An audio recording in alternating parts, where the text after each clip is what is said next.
Gracias por informarse con Delfino.cr. Ingrese a Delfino.cr/inclinada, suscríbase para disfrutar de todos nuestros servicios con una cuenta Delfino Más. Delfino.cr. ¿Cómo vamos a meter al ratón a cuidar el queso? Al presidente no le gusta, lo trata de chop suey. Ay, por favor, llamen a sus compañeros, están tomando café, bocadillos, felices de la vida. A mí también me quiere mucho la gente. Cuando están en contra, entonces somos personas que no tenemos necesidades. Cuando están en contra, somos unos corruptos. Qué bueno, voy a tomar café a mi casa tranquilo.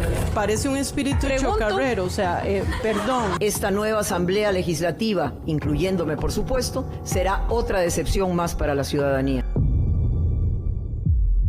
Coca-Cola sin azúcar presenta Curul en llamas, cubriendo y sufriendo la Asamblea Legislativa, porque alguien tiene que hacerlo. Hola queridos suscriptores de Delfino.cr, bienvenidos a un nuevo programa de Curul en Llamas, el podcast semanal donde les comentamos los temas más relevantes e irrelevantes de la Asamblea Legislativa.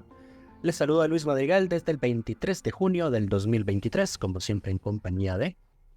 May, espero que todas y todos estén muy bien. Los temas para esta semana, vamos a hablar del conflicto o las versiones encontradas sobre una reunión realizada en la Asamblea Legislativa entre el empresario Leonel Baruch y la diputada Pilar Cisneros, que terminaron en un debate reglado en el plenario legislativo, así como de la instalación de las comisiones especiales sobre paraísos fiscales y sobre el tema del marchamo, que ya fueron instaladas esta semana, a pesar de que el Ejecutivo sigue sin convocar los proyectos a sesión. Pero bueno, empecemos. Todo empezó el lunes en la mañana. Mientras yo todavía dormía,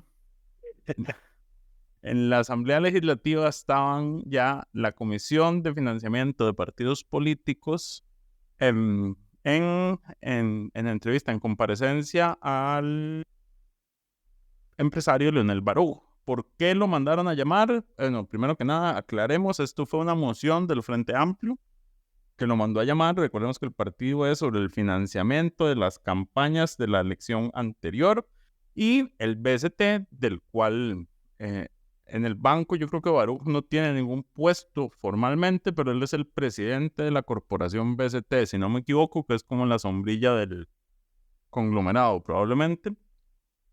Entonces lo mandaron a llamar porque el BCT fue el único banco, si no me equivoco, que durante la anterior campaña hizo son fideicomisos de deuda pública para el financiamiento de la campaña política. Entonces lo mandaron a llamar justamente para preguntarle que cómo era que funcionaba eso y por qué solo ciertos partidos y demás. Lucho, ¿ibas a decir algo? No, que es correcto. Sí. Entonces, el señor claramente llegó asesorado y esto fue ese fue el pleito número 1, porque el señor no llegó solo, sino que llegó con el gerente del banco. El gerente del banco y alguien más.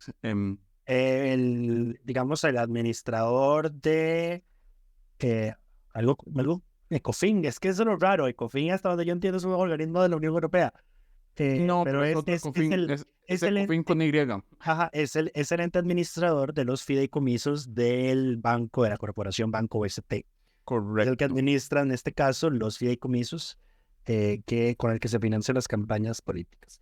Entonces, ese primer pleito que Mike comentaba ocurrió por lo siguiente. El único que estaba convocado era Leonel Baruch Goldberg, ¿verdad?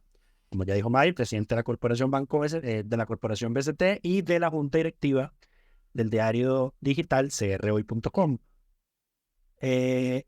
Don Leonel, quien se hizo acompañar a estas dos personas, pues generó incomodidad en el oficialismo, pues ellos no habían sido citados a la comparecencia. Sin embargo, él, cuando doña Pilar, oíme a mí, cuando doña Dinora Barquero le pregunta quiénes son esos señores y por qué están ahí, él les dice, bueno, es que yo no tengo nada que ver con el banco ni con la forma en la que se entregan los créditos, yo no sé nada al respecto a eso. Entonces me traje a estas dos personas que son las que saben al respecto para que puedan responder sus preguntas sobre ese tema. El oficialismo protestó, el resto de la oposición pues redactó las mociones necesarias para convocar, digamos, formalmente a esas personas. Y eso molestó al oficialismo porque claramente sus intenciones eran evidenciar, digamos, que Leonel Baruch, aunque es, según Pilar Cisneros, el dueño del 40% de las acciones del banco o de la corporación, pues no sabe cómo se maneja la entidad financiera, ¿verdad? Eso era lo que... Ahora, tampoco tiene que saber cómo se maneja, ¿va? Para eso es que se contrata gente. Pues sí, digamos.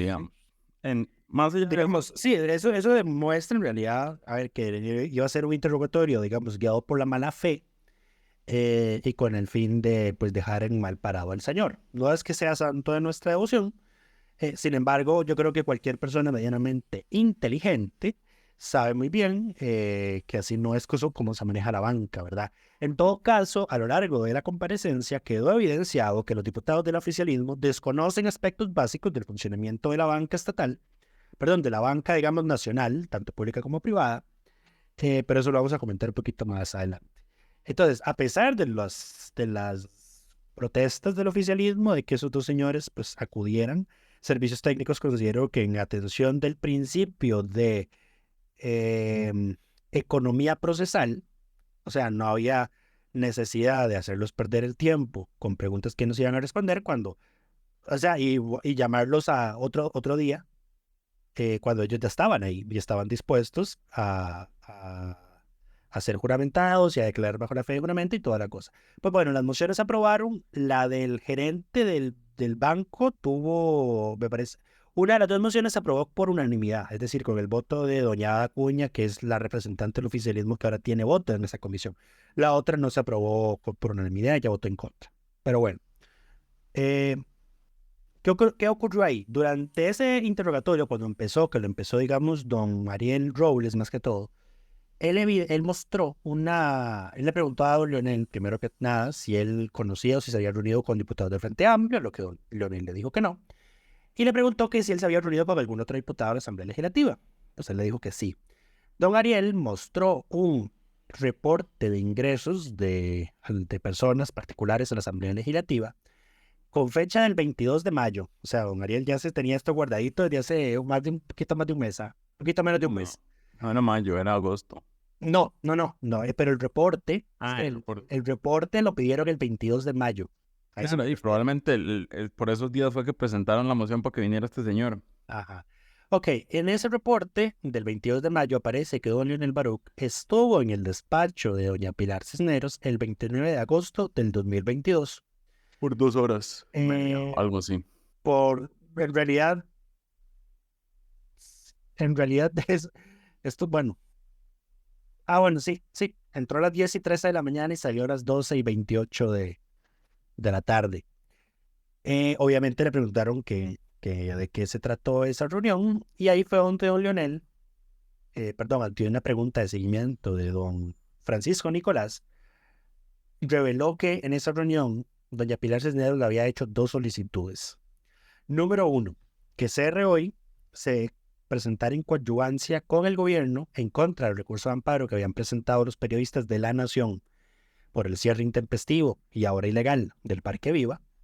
Y número 2, pues que CR Hoy se aliara en los intereses del gobierno para que La Nación desapareciera.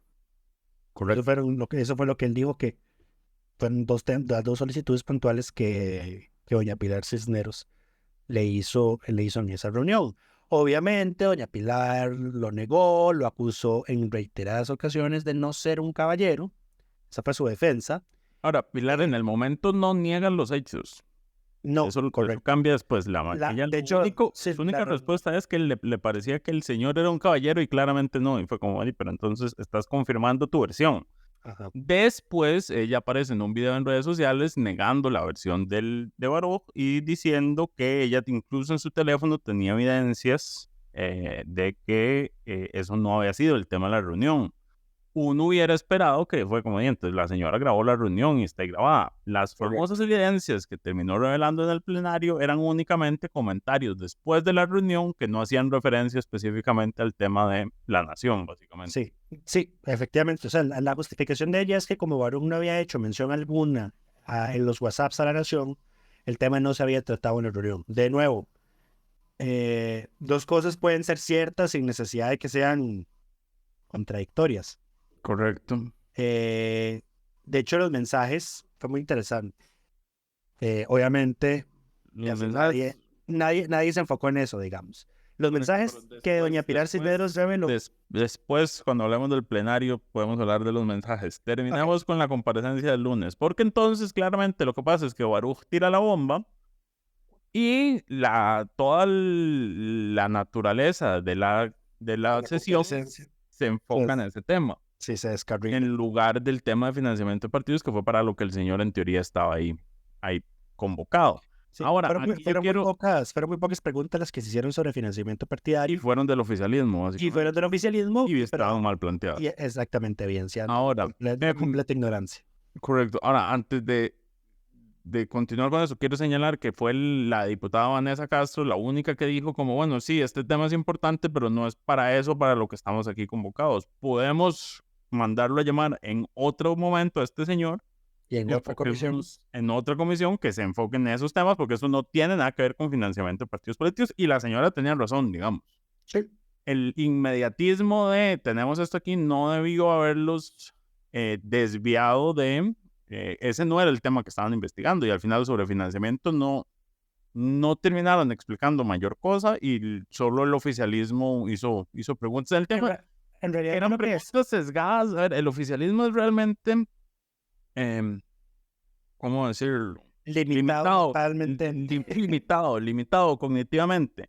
Ellos querían instaurar la percepción, y yo no sé si es que pensaban después utilizar estos en videos de TikTok, que es su estilo de comunicación.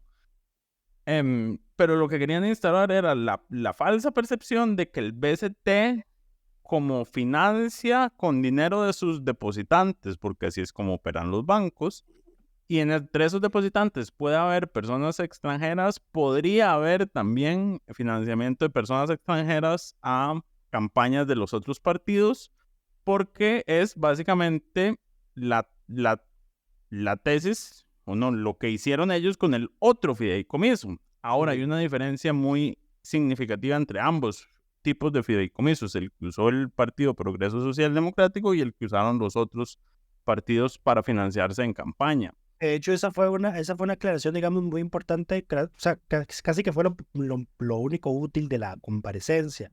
Y fue cuando este señor, el que administra el tema de los fideicomisos en el BCT, explica esa diferencia de los fideicomisos. Él explica que, por ejemplo, el fideicomiso que se usó en la campaña de Rodrigo Chávez era un fideicomiso de captación. Correcto. Que obviamente tenía que haber sido autorizado previamente por la SUGEF, y que la regulación nacional establece que la persona que, digamos, es el fideicomitante no puede ser el beneficiario. El fideicomisario. O sea, que la persona que hace el fideicomiso no puede ser la persona que se beneficia del fideicomiso, y que en este caso eso fue, pues, todos sabemos que eso fue lo que ocurrió en ese fideicomiso, y que por el contrario, los fideicomisos y que por el contrario, los fideicomisos que se usan para financiar campañas políticas son fideicomisos donde únicamente, digamos, que se almacenan o se resguardan los bonos de deuda política que previamente el Tribunal Supremo de Elecciones autoriza a los partidos a emitir. Correcto. Entonces, eso es, digamos, lo que ocurre, y además de que en esos fideicomisos el banco no entrega la totalidad del monto del préstamo que el partido solicitó y que ellos le aprobaron. Pues eso está sujeto, inclusive comentaban ellos, a análisis de riesgo reputacional. Entonces, por ejemplo, si en el transcurso de la campaña a X partido le apareció un escándalo, por ejemplo, el salto vacío de Figueres, porque Liberación fue una de las campañas que se financió con el BCT, pues entonces el BCT, al ver ese escándalo, podía entonces, basado en ese rubro de riesgo reputacional o de escándalos, retener o no girar la totalidad de los recursos que correspondían, digamos, al próximo desembolso. Correcto. Y bueno, entonces ellos te muestran su ignorancia porque decían como, bueno, pero es que esa plata salió del BCT y en el BCT hay plata de extranjeros, entonces están desviando. Ignorando por completo cómo funciona el sistema bancario, digamos, porque la plata, si bien los recursos líquidos provienen de personas, esa plata es de esas personas, digamos, no es del banco. El banco la usa para otras operaciones financieras, no significa que esas personas se van a beneficiar directamente de esas operaciones financieras. Sí, O sea, lo que estaban planteando era una estupidez. era un absurdo, sencillamente. era un sinsentido. Era un porque verdadero absurdo. bajo esa lógica, digamos, es que un extranjero iba a ir deliberadamente a depositar su dinero al banco BCT para que el banco usara ese dinero y financiar la campaña de X partido. Es que ven que no Ajá. tiene lógica. No tiene absolutamente No tiene ninguna ningún lógica. sentido de lógica. Y lo otro es que ellos desconocían, digamos, la diferencia entre inversionistas y depositantes. Ajá. Porque ellos insistentemente preguntaban, pero es que ustedes tienen inversionistas extranjeros. Y los señores del banco respondían, todos nuestros accionistas son costarricenses. Correcto. Pero es que no le estamos preguntando sobre los accionistas. Entonces, el pobre señor gerente del PCT tuvo que hacer maromas mentales para entender que cuando ellos estaban hablando de inversionistas, estaban hablando de los depositantes. Estaba hablando de clientes, básicamente. Ajá, exactamente. Y lo otro fue, bueno, que intentaron, Pilar Cisneros intentó tirarle a Lionel Baruch con el sentido de que el señor no declara impuestos desde hace 20 y pico de años, pero es porque el señor está retirado, digamos, él vive de los dividendos de sus empresas, los cuales están exonerados del pago de impuestos. Ahora, Entonces, él no tiene que... Eso es relativo, porque, a ver, están exonerados del pago del impuesto de la renta. O sea, no pagan renta, pero cuando uno hace una inversión, sí se retiene un impuesto sobre las ganancias. No es impuesto sobre la renta, pero sí es un impuesto, digamos, que se paga por la utilidad que uno genera, que de hecho los bancos lo cobran automáticamente. Uno Por eso es que el señor... uno no tiene que declarar absolutamente nada. Por eso el señor no tenía que estar registrado ante Hacienda. Correcto. No está produciendo, son rentas pasivas. Correcto. Pero bueno, eso fue lo que pasó, digamos, más o menos en esa comisión. Obviamente la revelación originó de que el Frente Amplio impulsara un debate reglado al respecto, lo cual Pérdida de tiempo. O sea, eso francamente fue decepcionante. Fue un error estratégico. Fue decepcionante. Yo no sé si se contuvieron por el temor de que Pilar Cisneros iba a demostrar pruebas contundentes de que en la reunión no se había hablado de eso. Entiéndase de que la señora había grabado la reunión y por eso sus intervenciones fueron super lames. O sea, de verdad, vea, fue una cosa penosa. O sea, lo estábamos viendo, la mayoría lo estábamos viendo en vivo y nos pusimos a evaluar en el chat chat de la reacción cada intervención. Eran muy malas, o sea, yo creo que... Claro, porque además el orden no les ayuda en nada, porque sí, quedó Pilar... Eso habló de tercero. Quedó Pilar Cisneros, ya cuando había pasado el PLP, amplio, el PLP y la liberación. Solo quedaba Nueva República, que Fabricio no se refirió al tema, y de hecho fue hizo una intervención muy sensata, dijo, al final de cuentas, claro, ya había hablado Pilar, ya sabía que Pilar no salió con la grabación de la reunión, entonces él dijo, al final de cuentas, aquí tenemos dos versiones, y las únicas personas que saben qué fue lo que pasó realmente son ellas dos, y cada quien créale a quien le quiera creer. Esto es un tema de he said and she said. Exacto. El tema es que uno declaró eso bajo la fe y la gravedad del juramento, y la otra tiene con impunidad. Inmunidad parlamentaria para mentir. Correcto. Ahí está. Esas son las dos cosas que hay que poner en perspectiva. Ahora, Fabricio también se lo dijo, como dice, usted siente que el que la están injuriando, vaya, pongan las demandas del caso. De hecho, también don Francisco Nicolás dijo justamente eso. ¿Qué es lo que procede, digamos? Ahora, está complicado comprobar en cualquiera de las dos vías que lo que se dijo no se dijo o se dijo, porque ya no, solo había dos personas ahí, a menos de que alguien esté grabando, lo cual no sería nada raro. A menos de que el mismo Baruch la haya grabado, que francamente lo dudo. Ya lo hubiera soltado, digamos. Habría que ver. Pero bueno, más allá de eso, entonces, las intervenciones fueron realmente patéticas. En ese debate, porque ahora sí vamos a hablar de lo que pasó en el plenario, cuando doña Pilar Cisneros habla, muestra unos pantallazos de unos mensajes que ella se intercambió con Lionel Baruch.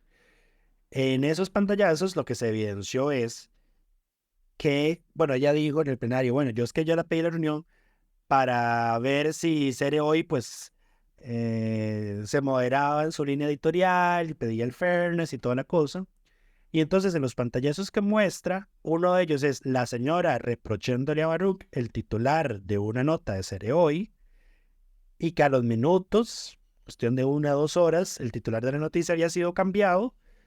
Y bueno, y que Baruch previamente le había dicho, adquirí un compromiso con vos y lo cumpliré. ¿Ok? Entonces, Ahora, la comentario evidencia... un paréntesis.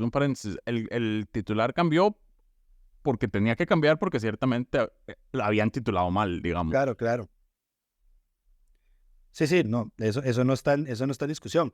Pero lo gracioso es eso, digamos, o sea, que la evidencia de Pilar más bien, o sea, es Es ella metiendo mano en es ella la metiendo, línea editorial. es ella metiendo mano a través del dueño del medio de comunicación para influir en la línea editorial del medio de comunicación. Claro, porque si Ahí no, está. si no estás contento con un titular, le escribes al periodista directamente y le explicas por qué. O mandas un derecho de Titular está mal. rectificación y respuesta, Mandas que es un lo que derecho de procede. respuesta también. Exacto, pero no, las vías de Pilar son escribirle al dueño del medio, al parecer, y eso le parece normal y sano y todo bien, todos compis. Así es. Pero bueno, así de bien se llevaba ella con Baruch antes de... Sí, porque recordemos que Pilar Cisneros trabajaba en Serie Hoy. Correcto. Ahora, De hecho, su nombre sonaba como la sustituta de, como nueva directora, pero finalmente quedó la periodista Jimena Soto. correcto. Ahora, alguna gente decía que por qué Baruch se guardó esto hasta ahora y no lo dijo en el momento. Me parece que es absolutamente irrelevante. Yo no creo que sea relevante. Me parece que es una duda válida, pero fácil de contestar. Lo dice ahora porque después de no haber cedido fue que iniciaron los ataques en su contra. Efectivamente. A ver, él se pudo haber guardado por respeto a Pilar porque ellos tenían una relación, digamos, eso no se puede negar, al punto que ella, después de la reunión, justamente le pide el favor de que hagan esta corrección y se la hacen. Y es cuando se ve atacado de esta forma que claramente él va a aprovechar un espacio como este para decir qué fue lo que sucedió. Así es. Pero bueno, viendo el tema de los discursos, yo solamente voy a rescatar dos. Uno fue el de Andrea Álvarez Marín de Liberación, que dijo que como persona joven estaba pues decepcionada de Pilar Cisneros, porque si esto que se había denunciado, Pilar Cisneros lo hubiese escuchado estando aún en la silla de periodista, ella lo habría visto mal. Correcto. Pero como ahora es ella, una política, la que hace esas cosas, pues entonces ella no ve el accionar incorrecto en sus acciones, valga la redundancia. Y además de que, pues, esperaba de que ese tema escalara, renunciara a ella a la inmunidad y no que tuviera que forzar a la asamblea a quitársela. Y la otra fue doña Vanessa de Paul Castro de la Unidad. Yo digo que Pilar Cisneros es un instrumento más del gobierno para socavar las bases de la democracia. Doña Vanessa no se fue tanto por el lado de, digamos, tal vez del tema de Baruch. de los pedidos que Baruch afirmó Pilar le hizo. Porque ella se fue más por el lado de que tanto Baruch como Pilar coincidieron en la comisión de que la reunión era un preámbulo a una reunión que iba a tener Baruch con el presidente de la República, comillas, para conocerse. En eso los dos coincidieron. Fue después de esa reunión, la que tuvieron, que Pilar dijo supuestamente que prefería que las cosas siguieran su curso y que ella, que lo que quiso decir con eso fue que ya la reunión con el presidente de la República no se iba a llevar a cabo. Y después pasó todo lo que ha pasado hasta entonces. Doña Vanessa se enfocó en ese lado, porque ella consideró que era incorrecto eso que estaba haciendo Pilar.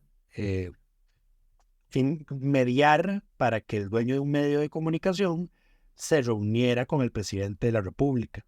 Correcto. Porque lo veía como una forma o un intento de condicionar al medio de comunicación a favor del gobierno. Correcto.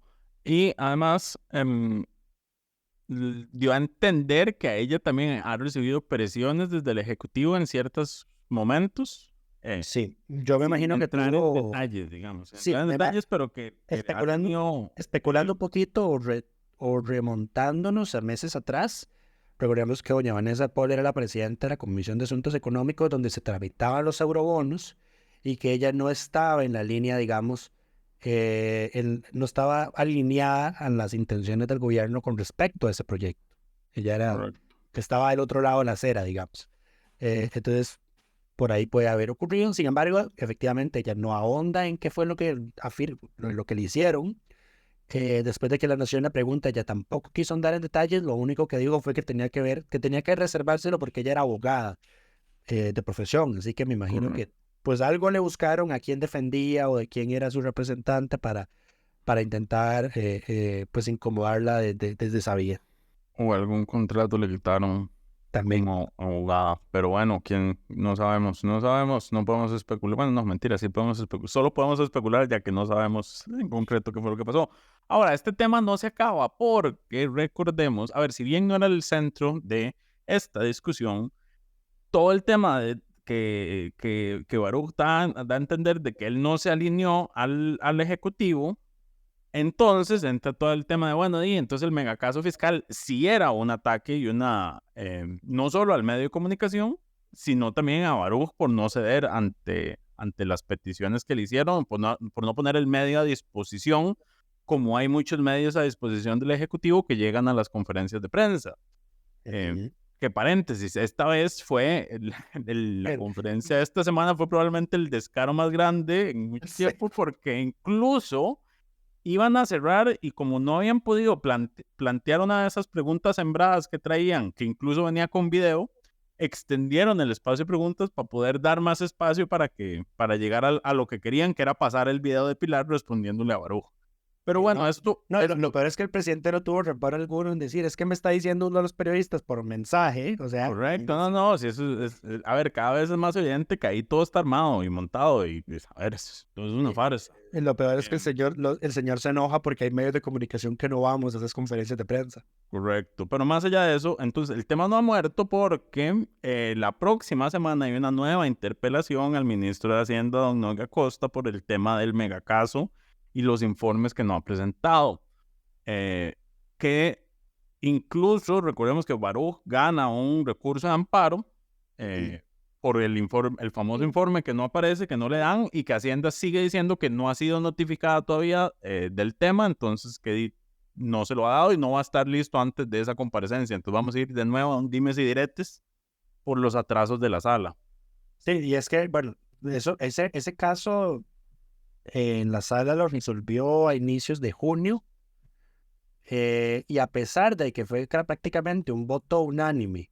No hay votos salvados. No hay votos salvados, lo que hay es una nota del magistrado Paul Redack, que tengo entendido que ya la entregó, pues resulta y acontece que la sentencia todavía no está porque lo único que falta son las firmas, es que firmen la sentencia.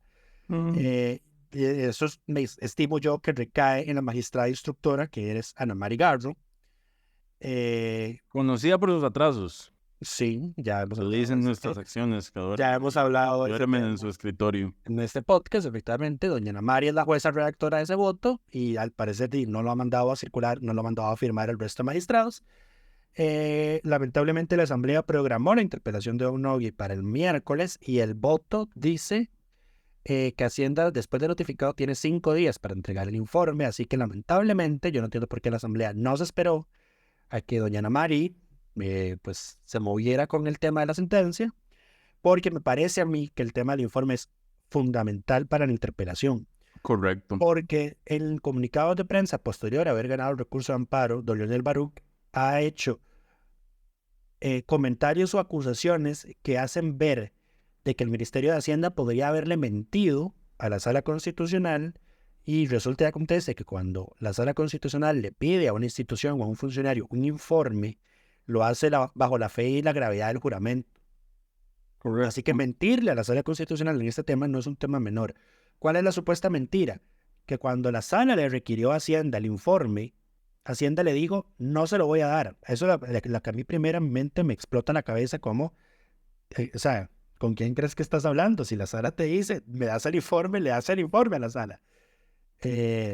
Y número 2, que le dijo que no se lo iba a dar porque ya estaba en la fiscalía.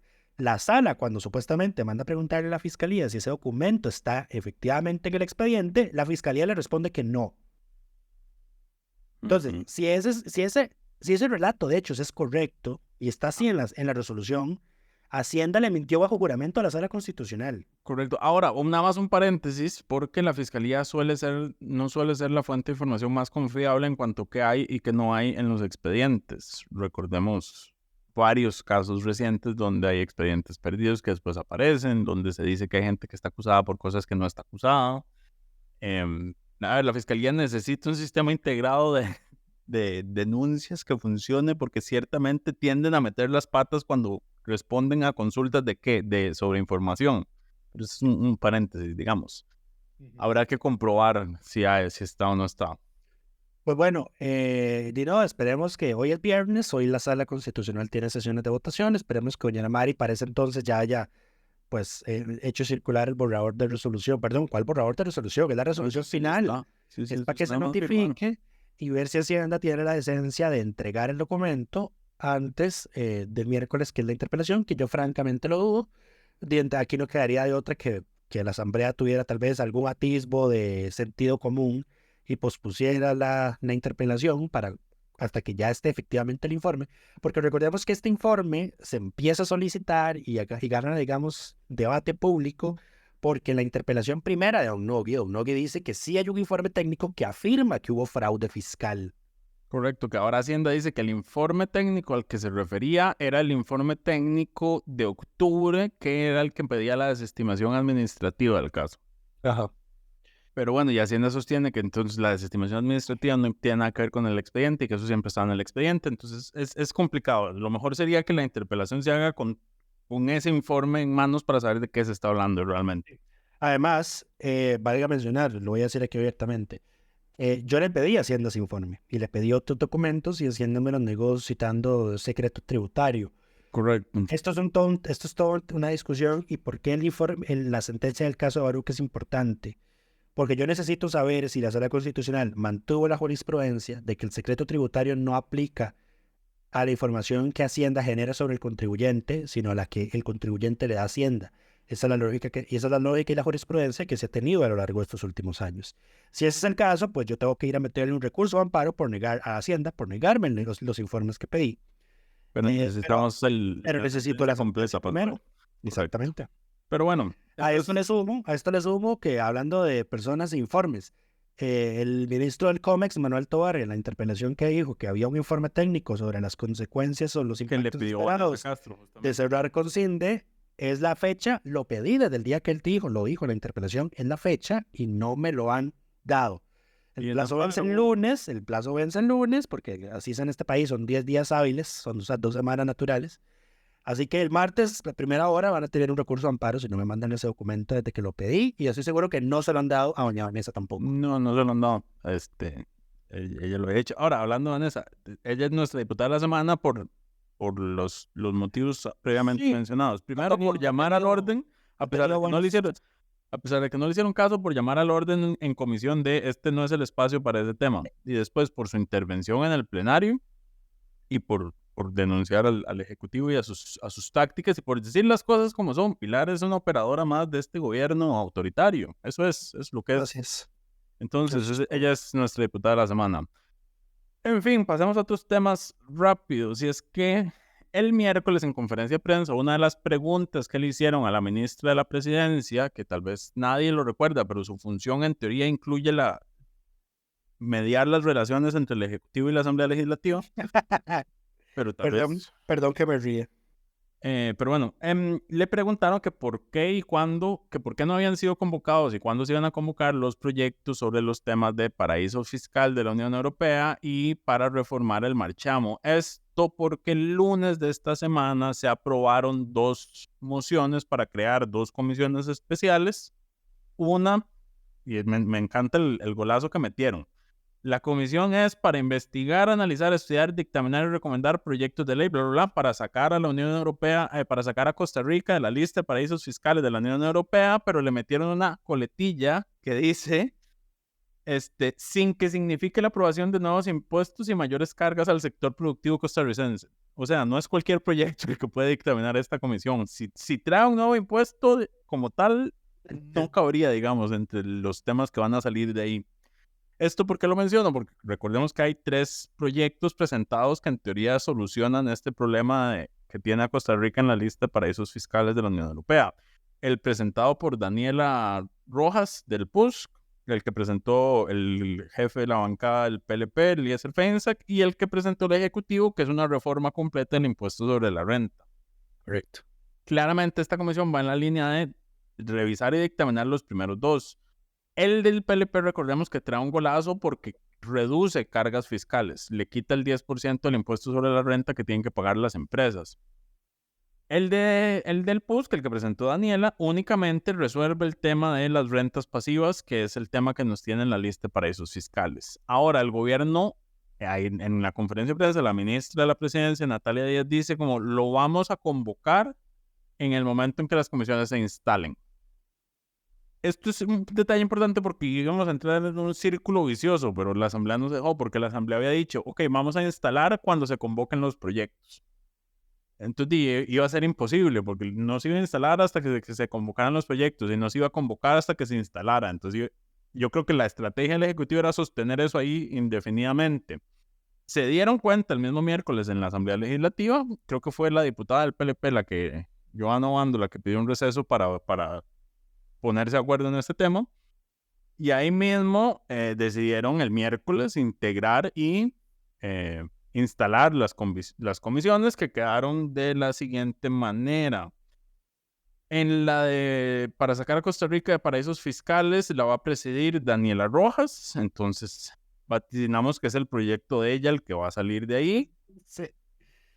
Y está como secretaria Paulina Ramírez, del oficialismo está Pilar Cisneros, Olga Moreira de Nueva República, Johanna Obando del PLP, Jonathan Acuña del Frente Amplio y Luis Fernando Mendoza como el segundo integrante de Liberación. Mientras tanto, el de Marchamo la preside don Jorge Dengo Rosabal del PLP, en la secretaría quedó don Daniel Vargas Quiroz del oficialismo, Sofía Guillén del Frente Amplio, Fabricio Alvarado de Nueva República, Melina Hoy del PUSC, José Francisco Nicolás del PLN y Catherine Moreira también de Liberación. Correcto. Esta va a tener que revisar varios proyectos sobre Marchamo y me parece que es la primera vez que veo a la Asamblea Legislativa actuando proactivamente en este tema a tiempo, porque siempre es un mes antes de que se empiece a cobrar el Marchamo, cuando empiezan a salir las nuevas valoraciones de los vehículos, que se habla de este tema y es como el Marchamo y el Ejecutivo saca provecho porque la ley actualmente establece que el Ejecutivo tiene que ser el valor se basa en el valor de mercado y no en el valor registral. Eso es el origen de todo el problema del impuesto sobre la propiedad de vehículos, que es el principal componente del Marchamo. Hay varias propuestas para reformar esto, una del Poder Ejecutivo, que no está convocada, o sea, que es parte de la agenda fiscal del Ejecutivo, que recordemos, no ha sido convocado todavía ninguno de esos 5 proyectos que presentaron como ruta fiscal del país. En fin, ¿qué más con esto? Ya quedaron instaladas. Quedan instaladas ya a la espera de que les convoquen proyectos, por ahorita no tienen nada que hacer.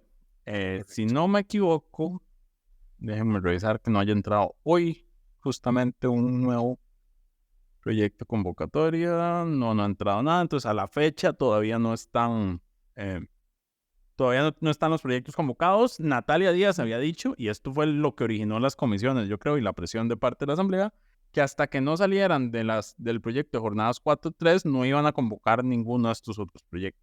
Lo cual no tiene sentido porque estos proyectos están en trámite de comisión que no requiere, o sea, que se puede trabajar después del plenario y no están en conflicto, digamos. Correcto. Pero están sentados en la galleta de que hasta que no salga eso no va a avanzar nada más en este país. Acabo de ver que Lionel Baruch, los 3 que estuvieron el lunes en la Comisión de Financiamiento, incluyendo Baruch, van a estar de nuevo el próximo lunes 26, a partir de las 9 de la mañana en la misma comisión. Yo creo que les extendieron porque no hubo tiempo para hacer todas las preguntas que querían. Vamos a ver cómo les va, qué dice Baruch tras las... Ahora, de nuevo, el tema de la reunión con Pilar Cisneros no es de entre Baruch y Pilar Cisneros, no es tema de esa comisión. No, porque eso no tiene que ver con financiamiento de partidos políticos.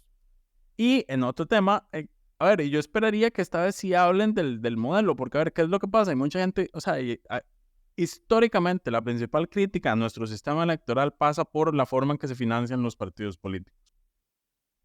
Lucho, si no me equivoco, ¿por qué es que los bancos públicos no financian y no hacen este tipo de operaciones para financiar partidos políticos? Me parece que hay una sentencia de la Sala Constitucional ya viejita que dice que si un banco estatal le presta a un partido político, pues no puede negárselo a los demás que también se lo piden. Exacto. Entonces se vuelve un riesgo comercial. Imagínate, la elección pasada teníamos, ¿cuántos eran? 26 partidos políticos. Los bancos tienen que hacer evaluaciones financieras, digamos. Entonces, decir, bueno, ¿cuánto riesgo estoy asumiendo? Si le pongo plata de bonos, le compro bonos a Liberación Nacional, yo sé que van a sacar diputados y que van a tener una votación decente, son lo que indican las encuestas, digamos. Entonces, hay un riesgo menor de que eso no se logre colocar. Si los otros 25 te llegan a pedir, algunos, a ver, de los 26 partidos que participaron en elecciones nacionales, es más, eran más porque había partidos participando a nivel de Asamblea Legislativa únicamente provinciales. Entonces eran por lo menos unos 30 partidos. De esos 30 partidos, solo hubo 8 que tuvieron acceso a deuda pública. Política. A deuda política, perdón, sí, a deuda electoral. O sea que con los otros 20 y tantos hubieras tenido pérdidas y estás obligado a financiarlos, por más que hubieran sido montos pequeños. Entonces el tema se ha relegado pues a la banca privada, donde ellos sí le pueden decir si sí o no a quien quieran. Correcto. De hecho, sí, pero ya para ir cerrando, de hecho en esa primera comparecencia se reveló que efectivamente Progreso Social Democrático había ido al PST y que se los negaron porque, entre otras cosas, no tenían una persona con experiencia en manejo de financiamiento de partidos políticos manejando las finanzas del partido, lo cual pues representaba un riesgo eventual de que el partido mal utilizara los recursos o que, por ejemplo, no lograra que luego el Tribunal Supremo de Elecciones le reconociera los gastos, la liquidación de gastos que ellos hacían. Correcto. Ahora, de nuevo, falta de interés en este tema. Sigue sin presentarse a la corriente legislativa las propuestas del Tribunal Supremo de Elecciones que incluyen el tema de cambios en la forma en que se financian los partidos políticos. Sí. Eso se presentó hace meses y ni un solo diputado lo ha cogido y lo ha presentado para que inicie su trámite legislativo. O sea, para que por lo menos le asignen un expediente. Lo mismo de siempre con todos los proyectos del Tribunal Supremo de Elecciones, lamentablemente. Pero bueno, ahora sí, yo creo que eso es todo por esta semana. Esperamos que todas y todos estén muy bien y nos escuchamos de hoy en 8. Coca-Cola sin azúcar presentó Curul en llamas, cubriendo y sufriendo la Asamblea Legislativa, porque alguien tiene que hacerlo.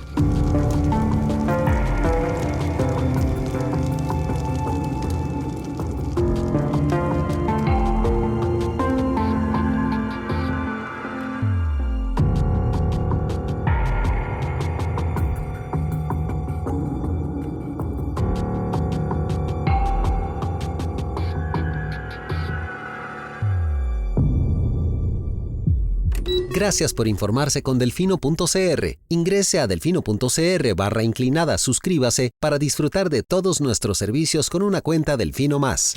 Delfino.cr